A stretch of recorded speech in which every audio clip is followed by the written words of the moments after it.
자, 권은희 전 수서경찰서 수사과장 공천 결국 받았습니다. 야권 내분이 계속 이어지고 있고 여권에서 흥분하면서 이제 팔팔 뛰고 있어요. 자, 어떤 상황인지 일단 권은희 수사과장의 초기 상황에 대한 얘기를 좀 안 할 수 없는데 하종대 부국장께서 좀 간단히 정리를 좀 해주십시오. 예. 왜 뉴스의 중심에 서게 된 겁니까? 예. 권은희 네. 전 경찰서의 수사과장이죠. 네네. 수사경찰서 수사과장인데 당시에 즉 네. 지난 박근혜 대통령이 대선 후보 당시에 국정원에서 댓글로서 박근혜 후보자를 도왔다라는 네. 그런 의혹 사건이 있었습니다. 네. 그런 과정에서 국정원 직원이 적발이 됐고 그것을 경찰이 1차 수사를 하게 됐습니다. 네. 1차 수사한 결과 대선이 이루어지기 직전에 그런 어떤 혐의도 발견하지 못했다라고 하는 중간 수사 결과를 발표를 했고 네. 이후에 네. 대선이 끝난 다음에 권 과장은 그때 당시에 바로 김용판 서울경찰청장이 네. 여러 가지 축소 은폐를 기도를 했다라고 해서 어떤 폭로를 했습니다. 그러나 재판 과정에서 1심과 2심에서 무죄가 나게 된 것입니다. 자, 그러면요. 작년 여름 아마 기억하실 겁니다. 국회에서 국정원 댓글 사건에 대한 국정조사가 있었죠. 그때 권은희 당시 수사과장이 경찰 간부를 질타하는 고강도 발언을 내놨습니다. 여야 논란이 굉장히 컸는데 그 당시 장면으로 좀 안내해드리겠습니다. 중간 수사 결과 발표는 발표 권한이 있는 저희 수서서 수사팀이 자료를 객관적으로 검토하고 충분히 검토할 수 있는 권한을 전혀 배제한 채로 일방적으로 서울청에서 범위를 정하여 발표를 하였기 때문에 은폐 축소된 수사 발표입니다. 대선에 영향을 미쳤느냐는 변론으로 하고 중간 수사 결과 발표 행위가 대선에 영향을 미치기 위한 부정한 목적으로 하였음은 분명하다고 판단합니다. 네, 예. 저 장면 기억나시죠? 예. 권은희 과장, 아까 네. 제가 송파경찰서 수사과장인데 송파경찰서가 아니고 수서경찰서 그렇죠. 제가 수서경찰서죠. 잘못 말씀드렸습니다. 죄송합니다. 네. 그런데 권은희 과장이 대선에 영향을 미쳤는지는 변론으로 하고 네. 대선에 영향을 미칠 목적으로 수사가 축소, 은폐되었다라는 주장이거든요. 그래서 네. 이것이 김용판 즉 서울경찰청장이 유지가 되려면 어떻게 되냐면 첫 번째는 수사가 축소, 은폐됐다 하는 네. 게 있어야 되고요. 이 이유가 바로 김용판 서울청장이 지시에 의한 것이다. 그리고 세 번째는 김용판 전 서울청장의 내심에 네. 대선에 개입할 목적으로 네. 이런 게 세 가지가 모두 충족이 돼야 되는데 네. 법원의 판단은 이렇게 됐습니다. 이게 제가 1심이 네네. 108페이지에 이르고 네네. 그리고 2심은 52페이지의 아주 장문의 판결문인데요. 당시에 네. 이 세 가지 충족을 하는 데 있어서 네.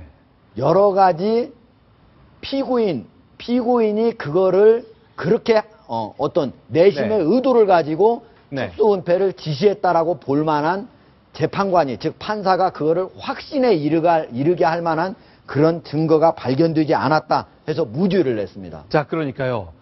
자, 대통령 선거 직전에 국정원이 댓글 달았는데 문제가 되니까 서울경찰청장이 수사를 방해했다.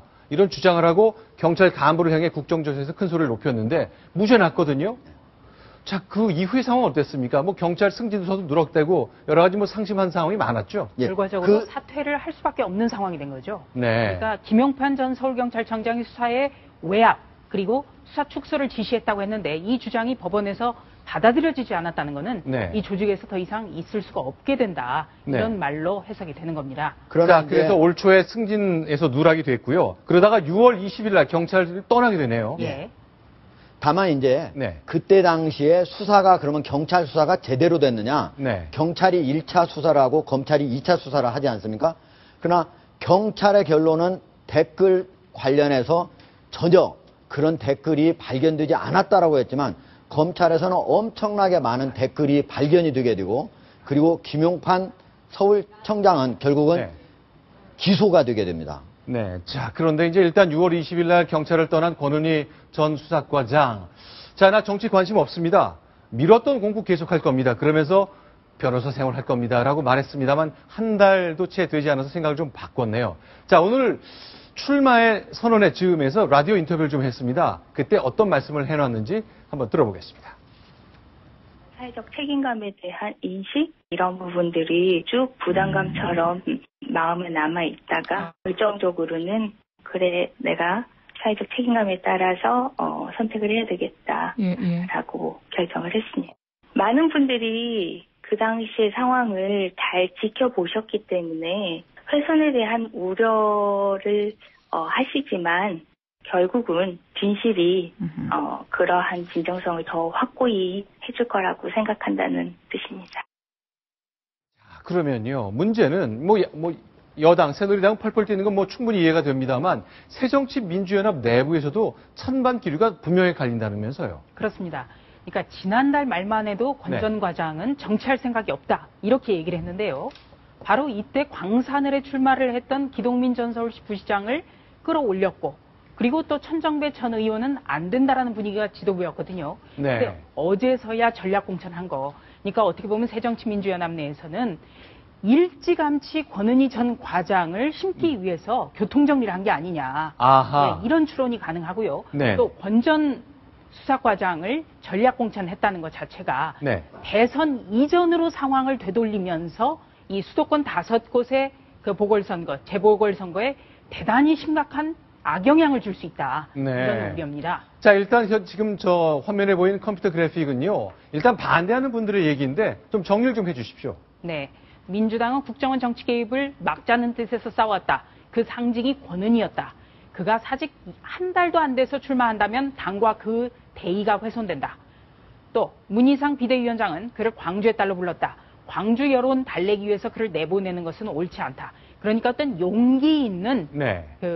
용기 있는 고백이 네. 마치 공천을 받으려는 대가로 비춰지는 거 이거 굉장히 좋지 않다. 이런 우려가 있는 겁니다. 자, 이런 비판 대열에 쓴 것이 전병헌 전 원내대표인데요. 오늘 글을 썼네요, 트위터에. 네, 어제 이제 그 전략공천 발표 나자마자 트위터에 글을 올렸는데요. 네네. 신의를 저버린 동작을 동작을의 공천은 신의를 저버렸다. 네, 정의로운 증언의 가치를 반감시킨 광산을 아하, 이것도 이런 의미가 있다. 예, 네. 결과적으로 730 재보선 전략공천은 본격적으로 링 위에 올라가기도 전에 심각한 내상을 입게 만든 최악의 전략이 되고 말았다. 이렇게 비판을 했습니다.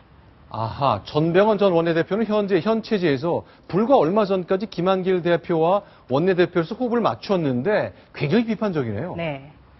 일단 아무래도 이제 동작 갑의 국회의원이다 보니까 네. 동작을의 여론에 대해서도 좀 알지 않을까 그렇게도 생각이 됩니다. 자, 그러면요. 조경태 최고위원 그동안 이제 당 지도부의 결정과 관련해서 다양한 반대 의견을 많이 냈었는데 이것도 예외가 아니었습니다. 이렇게 비판을 했는데요. 직접 한번 들어보겠습니다.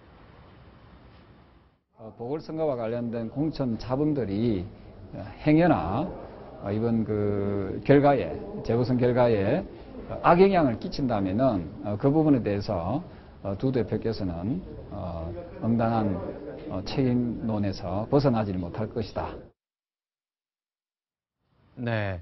오늘 세 분의 패널은 어떤지 모르겠는데 제가 한 20초씩 시간을 드릴 테니까 자신의 생각, 권은희 전 수서경찰서 수사과장 공천한 것 관련된 생각을 좀 정리 좀 해주세요. 이정은 차장 먼저 하실까요? 어느 분 먼저 하시겠어요? 제가 먼저 할까요? 네. 저는 이제 아름답지 못한 공천이다. 네. 이렇게 저는 정의를 하고 싶은데요. 네.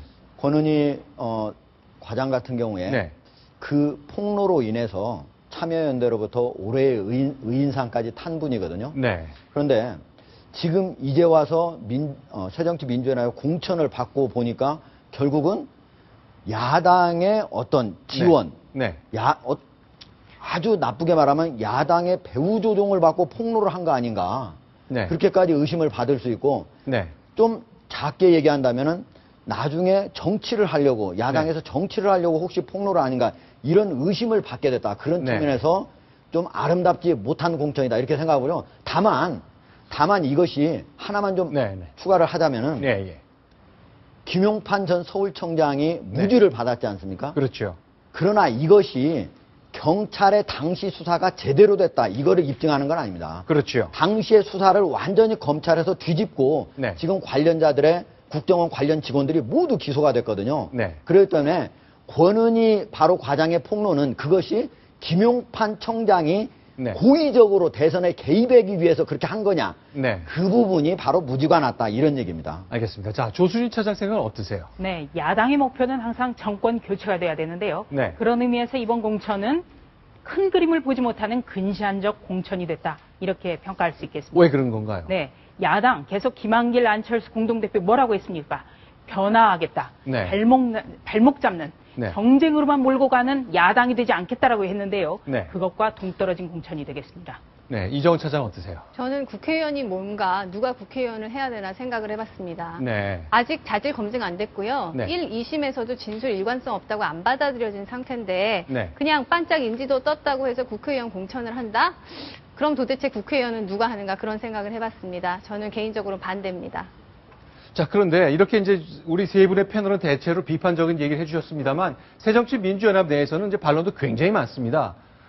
이거 다 정치 공세다. 우리가 왜 공천 못하느냐 이런 의견도 적지 않죠. 네, 무엇보다도 광주에서 네. 대대적으로 환영하고 있다고 하는데 예, 광주의 민심은 저희가 한번 르포로 짚어드리겠습니다. 네, 자, 광주에서 어떤 마음을 갖고 있는 저희가 현장. 유기용 대변인 같은 분들은 일단 여권에서 권은희 후보 공천하는 거 비판하는 거 정치 공세다. 아주 단호하게 선을 그었거든요. 자, 광주의 민심 관련해서 저희가 추가로 추적해서 이 뉴스탑10 시간을 통해서 소개해 드리겠습니다. 자, 다음 소식 넘어가 보겠습니다. 자, 그러면 이사 공천이란 말 들어보셨습니까? 이번엔 그 테마로 이야기를 좀 나눠보겠습니다. 순위 확인하겠습니다.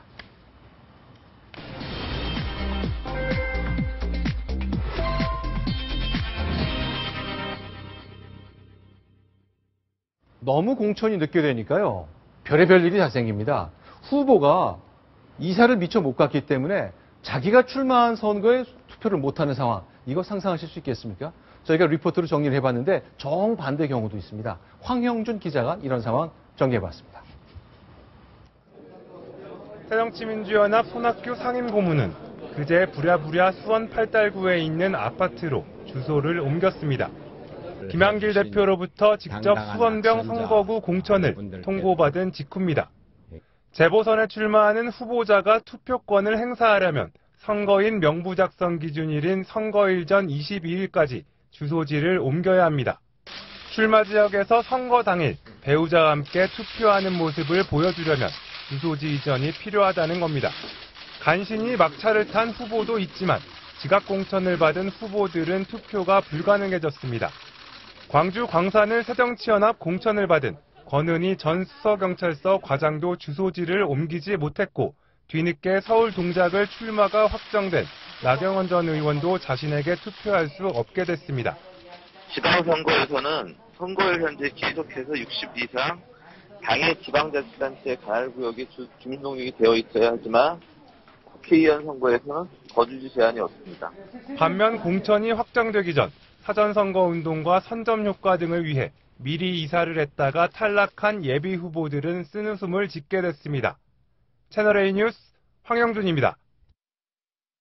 네, 2009년 재보선 때부터 쭉 보면요. 네. 네, 너무 급히 공천이 이루어지다 보니까 네. 자기에게 자기를 투표할 수 없는 선거가 계속 이어져 오고 있습니다. 그러니까 나경원, 권은희 이런 분들은 공천이 너무 늦어서 내가 출마하지만 내가 투표할 수 없다. 네. 뿐만 아니라 네. 2009년 4월에 전주 완산갑에 출마했던 신건정 국정원장도 네. 주소지를 못 옮겨서 못했었죠. 지금 그게 계속 5년째 이어져 내려오고 있는데요. 네. 한 표가 아쉬운 상황에서 네.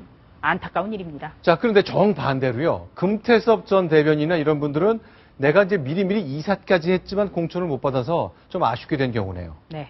그렇죠? 네, 정반대 경우까지 좀 정리된 것을 보았습니다.